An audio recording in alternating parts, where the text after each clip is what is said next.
going on, guys? It is Friday, June 11th. The MMA Junkie Twitter mailbag is back, and I'm here at Bellator 260 at Mohegan Sun. The fight sphere is gone. The curtain's been pulled up. Fans will be back in attendance tonight, 1,900 to be exact. I'm excited for it. I'm excited to hear the reactions. I'm excited to feel that energy again.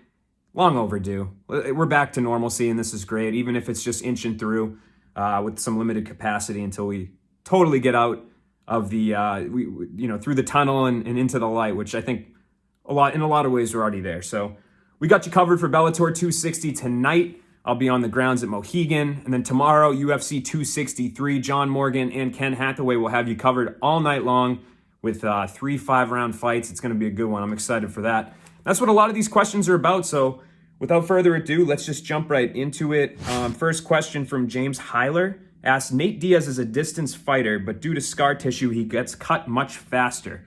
What's his strategy? When this fight was announced, stylistically, the first thing that went through my head was, this is a nightmare matchup for Nate Diaz. Like you said, he does get cut.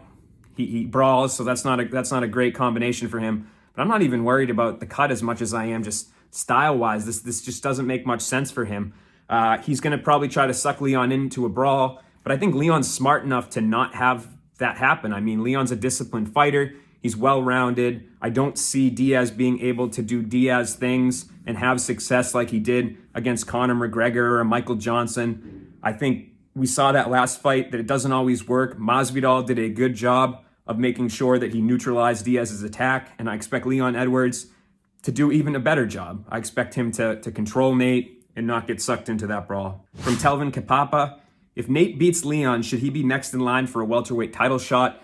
Dana White has said as much. Dana White has said the winner of this fight will fight the winner of Kamaru Usman versus Colby Covington. Whether you agree with it or not, name recognition goes a long way in this sport, and Nate Diaz has a lot of it. So if he wins, I do think he will be. Should he be? I don't think so. I think Stephen Thompson, if he beats Gilbert Burns, that should be his shot. He has done enough to earn another title shot. He's not getting any younger. He's looking really good recently, so it's a shame, but I think Nate Diaz will pass Stephen Thompson, even though Thompson would have been the rightful next contender. Next question from Sigmac. Is this really Damian Mayas' last fight? I think Damian's kind of come out and said that he wants maybe this one and one more, but I really think it depends on how this fight plays out. He's been kind of non-committal, and I think maybe he's in that same train of thought too. If he goes out there and gets knocked out again in quick fashion, I think that maybe should be it. Maybe he should hang up the gloves. He's almost 43 or 44 years old. So to me, what else does he have to prove, On the flip side, he's a guy that's earned the ability, in my opinion, to go out on his own terms. So if he wants to have that one more designated retirement fight, swan song, maybe in front of a crowd, he should be able to have that. But it really depends on how he goes out there and fights against Bilal Muhammad, who is no slouch. That's a tough fight for anyone. Never mind somebody that's at the end of their career. Next question from Jaden Octagon Tales. Do you think Izzy's takedown defense will hold up against Vittori? I do, and I think the knock on Izzy takedown defense or being able to fight on the ground, a lot of the criticism that I've seen recently comes from the Blachowicz fight, obviously. And I think the thing with Jan was he was so much bigger. Adesanya weighed in on the scale, walk around weight, came in light. Blachowicz is a big dude. He cuts weight. Vittori's a big middleweight, but he's not Blachowicz big. And I think Adesanya did a good job in their first fight of trying to stay away for the most part and avoiding. I expect him to do even a better job this time around. I think his striking's improved, and his striking does a good job of nullifying takedown, attempts from his opponents. So I expect him to win. I think Vittori will have his moments, but overall, I think will be a pretty dominant performance for Adesanya. All right, and the last question this week from a friend of the show, Dat Dude Jr.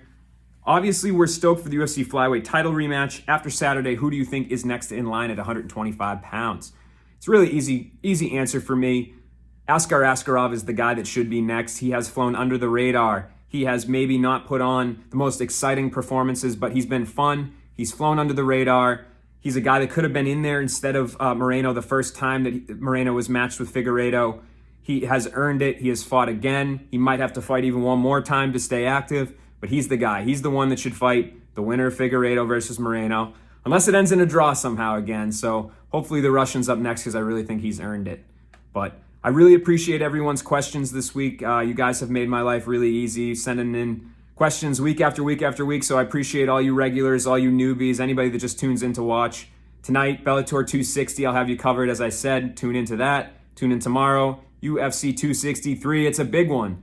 So keep it locked to MMAJunkie.com all weekend long. We got you covered.